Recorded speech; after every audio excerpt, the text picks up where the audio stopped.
Halo, rekan-rekan sekalian. Iya, ketemu lagi nih dengan saya ya, Zaid Zufara Torik. Kebetulan saya baru saja menyaksikan atau melihat begitu ya, melihat sebuah medsos dalam artian di tayangan di sosial media kebanyakan memberitakan bahwa media sosial ini akan diblokir. Jadi saya tidak tahu apakah itu nanti beneran diblokir atau tidak. Walaupun saya merasa ini tidak mungkin juga karena masyarakat kita itu sudah gandrung ya yang namanya media sosial. Dan saya melihat komentar netizen itu banyak yang bilang kalau mereka kesulitan kalau misalnya tidak menggunakan medsos gitu ya. Baik, sebenarnya saya hanya akan meng-highlight bahwa bagaimana kalau misalnya kita itu tidak bermedsos lagi, misalnya beneran diblokir.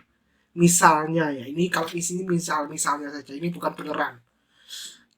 Ini kita berandai-andai. Bagaimana dampaknya dengan proses pembelajaran yang menggunakan medsos itu sendiri. Oke, saya ingin memberitahu kepada rekan-rekan bahwa eh, saya telah pernah mempublikasikan ya, pernah mempublikasikan artikel yang saya tidak belum menyebutkan judul, intinya tentang media sosial pada tahun 2020 di awal-awal ketika pandemi ini melanda. Saya saat itu memprediksikan bahwa media sosial ini paling bisa digunakan ketika masa new normal. Dan ternyata sekarang sudah terjadi rekan-rekan. Semua sudah menggunakan media sosial terkhusus untuk pembelajaran rekan-rekan.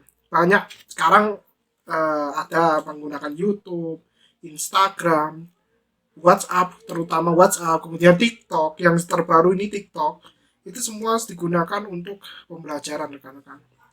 Ini untuk memfasilitasi anak-anak kita, anak-anak peserta didik, untuk belajar dengan mengadaptasikan dengan perkembangan mereka. Karena mereka itu perkembangannya sudah berbeda dengan perkembangan kita ya.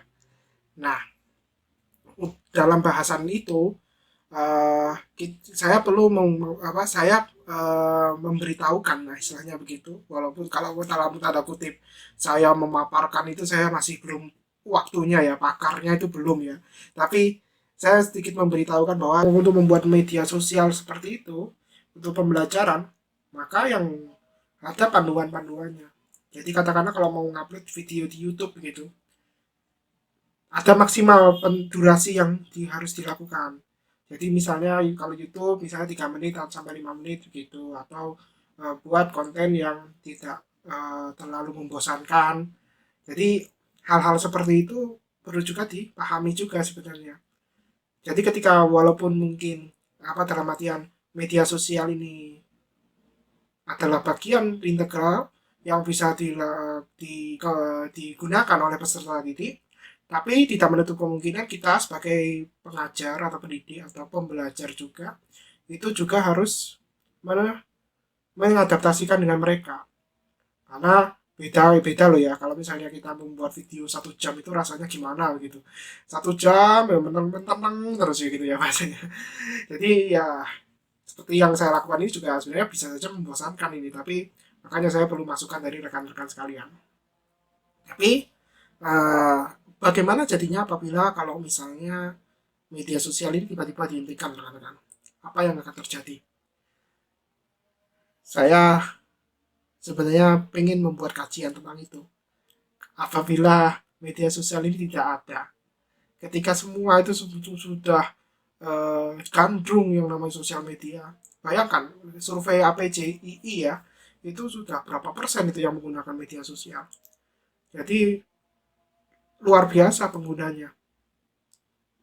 Penggunanya luar biasa, banyak sekali yang mengakses entah itu mencari pekerjaan atau belajar dalam konten mereka tanda kutip belajar sesuatu itu semua melalui media sosial. Nah, bagaimana jadinya apabila media sosial ini dihentikan rekan-rekan? Itu yang saya takutkan. Bisa dikatakan saya takutkan. Tapi ternyata ketakutan itu hanyalah sebatasan pikiran rekan-rekan.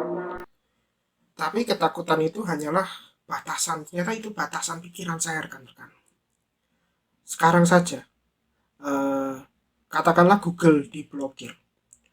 Kita bisa menggunakan platform lain rekan-rekan.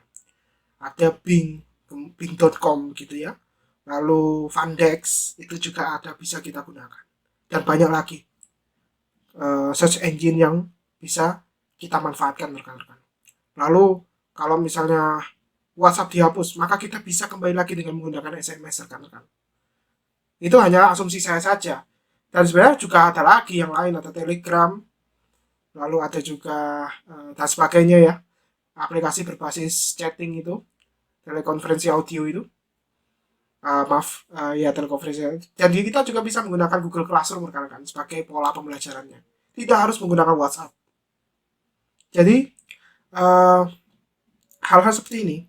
Jadi yang maksud saya ingin menjelaskan ini seperti ini adalah ketika kondisi apapun, ketika pembelajaran apapun kondisinya, jangan batasi pikiran kita ini, jangan sampai.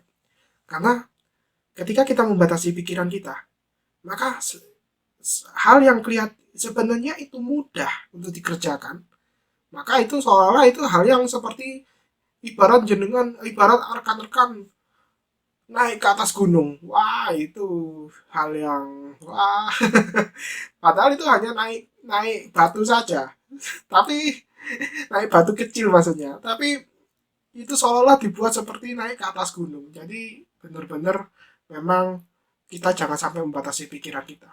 Dalam webinar yang lalu saya pernah mengatakan di salah satu forum diskusi yang diadakan oleh UKM penulis ya. Itu saya mengatakan bahwa untuk menjadi seorang lifelong learning gitu ya, lifelong learner, maka yang dibutuhkan adalah jangan dibatasi pikiran kita untuk belajar khusus apapun itu.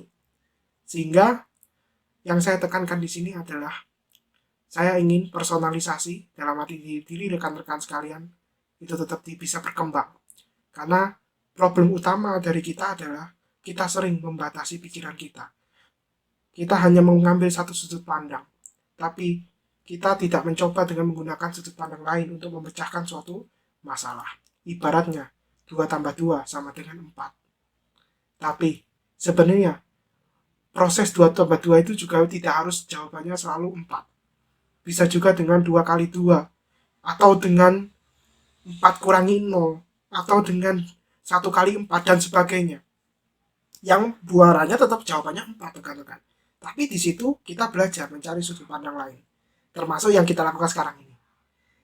Misalkan ya, kalau media sosial ini atau apapun itu diblokir ya, maka pesan saya, ya walaupun saya tidak berhak untuk berpesan juga, tapi saya hanya sedikit memberitahu, yang penting jangan batasi pikiran kita. Banyaklah belajar dengan dunia maya. Oke, sekian. Salam sehat. Wassalamualaikum warahmatullahi wabarakatuh.